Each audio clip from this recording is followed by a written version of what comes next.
Oke, bismillahirrahmanirrahim. Assalamualaikum warahmatullahi wabarakatuh. Saya Yoga Hernawan dengan NIM 4611422007.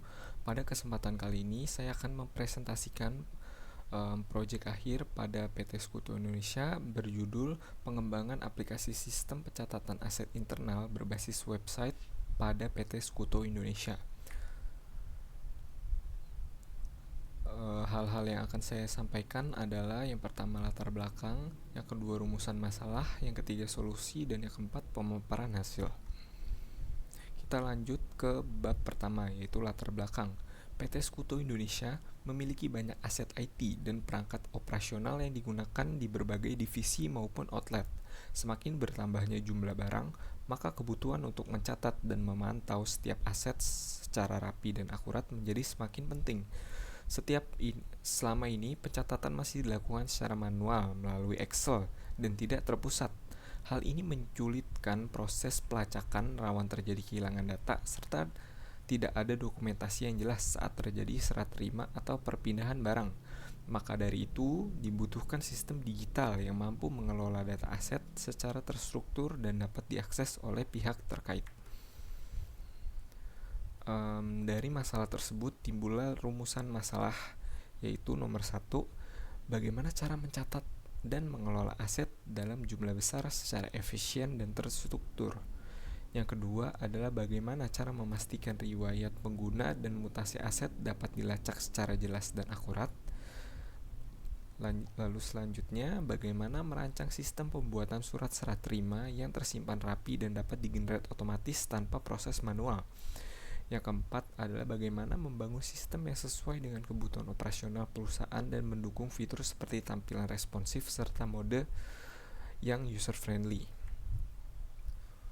Oke, lalu dari masalah tersebut timbullah solusi untuk menjawab permasalahan yang ada, yaitu dikembangkan sebuah sistem web internal bernama Sekutu Aset, di mana di Sekutu Aset ini mendukung manajemen aset terpusat.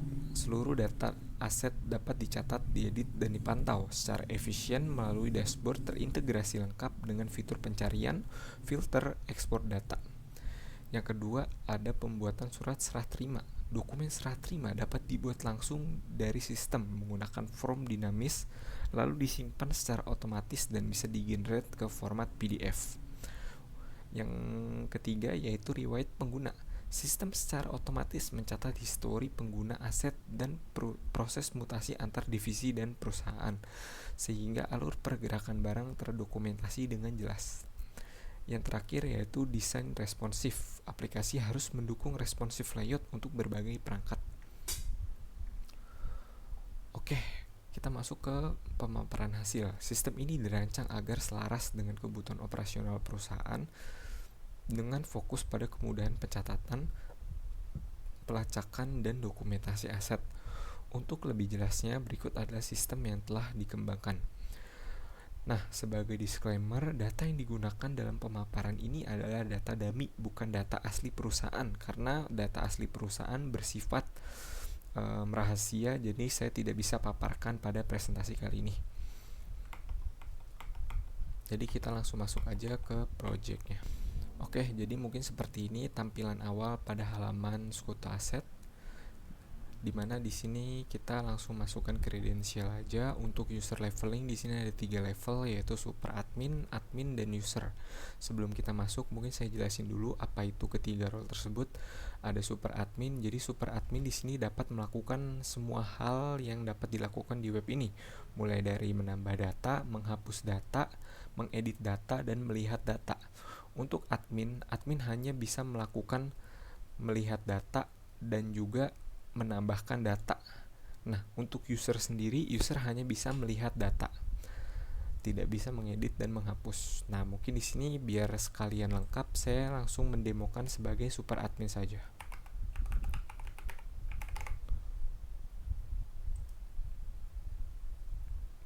Oke, jadi seperti ini tampilan awal dari Sekutu Aset, dimana di atas yang bergerak ini adalah summary box. Summary box ini adalah rangkuman dari barang yang ada pada data tersebut. Summary box ini sangat dinamis sesuai dengan pencarian dan juga filter. Mungkin di sini saya contohkan dengan pencarian Lenovo. Summary box akan otomatis terupdate sesuai dengan pencarian yang kita cari. Dan juga untuk pencarian yang saya gunakan di sini pencarian real time, di mana kita hanya mengetikkan langsung, sistem sudah otomatis langsung mencarinya.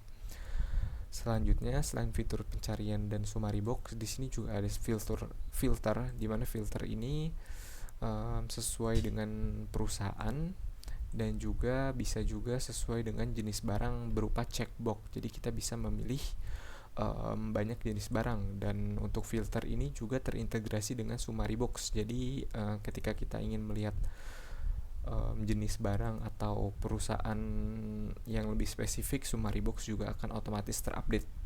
Oke, selanjutnya di sini adalah fitur dari fitur utama yang kita akan buat, yaitu fitur penambahan aset, di mana di sini menampilkan tampilan dari data pada aset tersebut. Di bawahnya juga di sini ada paging, di mana kita dapat memilih kita mau nampilin data seberapa banyak dalam satu halaman, dan juga kita bisa next page dan dapat menampilkan total dari halaman tersebut. Di sini ada detail. Untuk di detail di sini mungkin lebih detail dari halaman dari tampilan yang ada di tabel-tabelnya. Di sini ada nama barang, jenis barang, dan juga logo dari barang tersebut. Di sini ada data dari barangnya dan juga ada pengguna, di mana barang ini selalu ada penggunanya pastinya. Dan di sini untuk pengguna ini bisa kita track historinya, dan untuk super admin bisa kita edit tracknya dan juga bisa kita hapus. Dan juga di detail perangkat juga kita bisa tambahin aset, semisal aset tersebut sudah tidak dipegang oleh orang tersebut, ini bisa diupdate otomatis di serah terima aset. Di sini ada status digunakan, diperbaiki, dipindah, nonaktif, dan tersedia. Untuk fitur yang spesial dari status aset ini mungkin dipindah, karena ketika dipindah ini adalah ketika dia pindah antar perusahaan. Jadi untuk nomor asetnya itu akan berubah juga.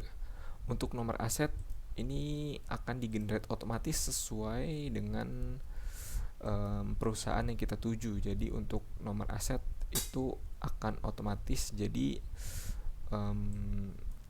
meminimalisir kesalahan user dalam menginputkan nomor aset, karena nomor aset sangat krusial.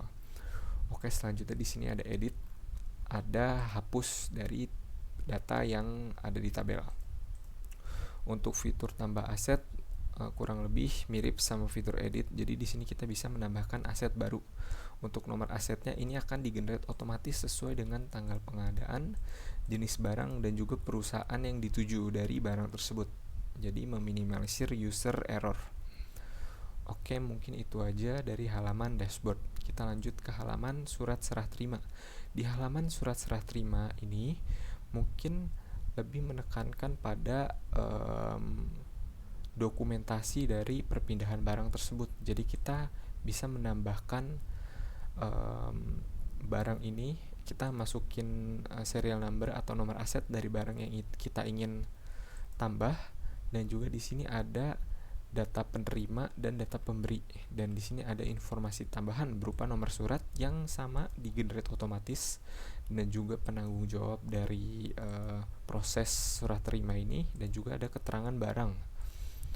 Dan di sini juga sama ada fitur pencarian dan juga paging. Untuk pada tabel di sini sendiri, di sini ada detail serah terima yang berisi dengan nama penerima, nama pemberi, informasi surat, dan detail barang yang diserah terima. Di sini juga kita bisa edit datanya dan juga bisa dihapus. Nah, untuk surat serah terima ini tentunya bisa di-download dalam bentuk PDF, yang dimana ini akan ditandatangani oleh kedua belah pihak.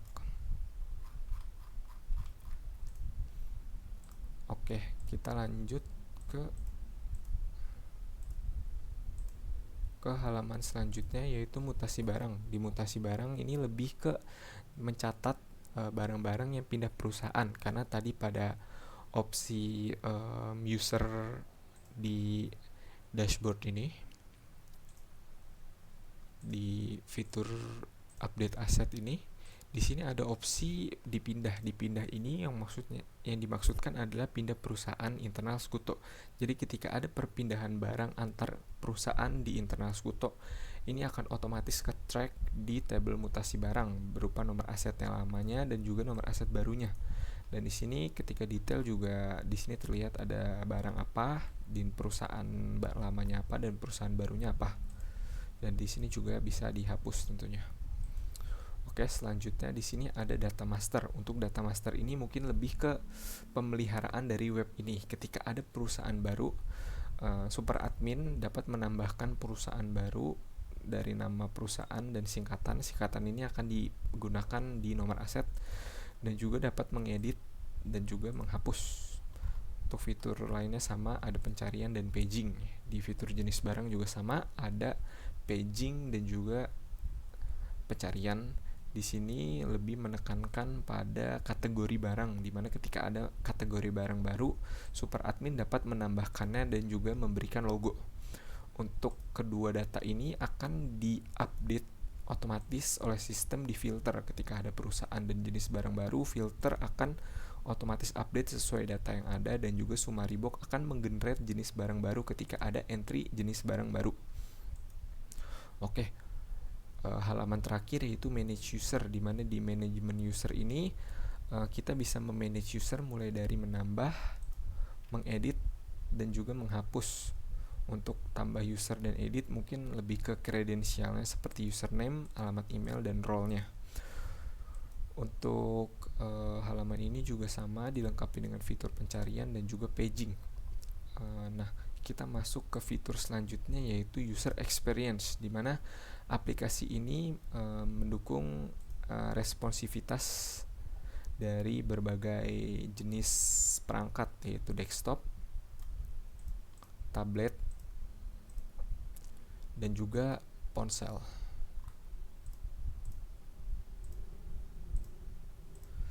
Jadi sangat memungkinkan user untuk melihat barang ketika di lapangan, dan juga dilengkapi juga dengan fitur terang dan fitur gelap yang memungkinkan user melihat ini ketika di lapangan, karena di lapangan mungkin akan sangat terik mataharinya. Jadi ditambahkan fitur terang untuk memudahkan user melihat barang ketika sedang di dinas keluar.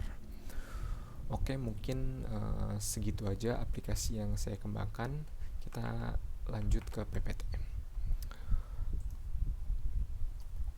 Oke, mungkin itu aja yang bisa saya sampaikan dalam presentasi kali ini. Apabila ada kesalahan kata, mohon dimaafkan. Kurang lebihnya mohon maaf. Saya pamit. Assalamualaikum warahmatullahi wabarakatuh.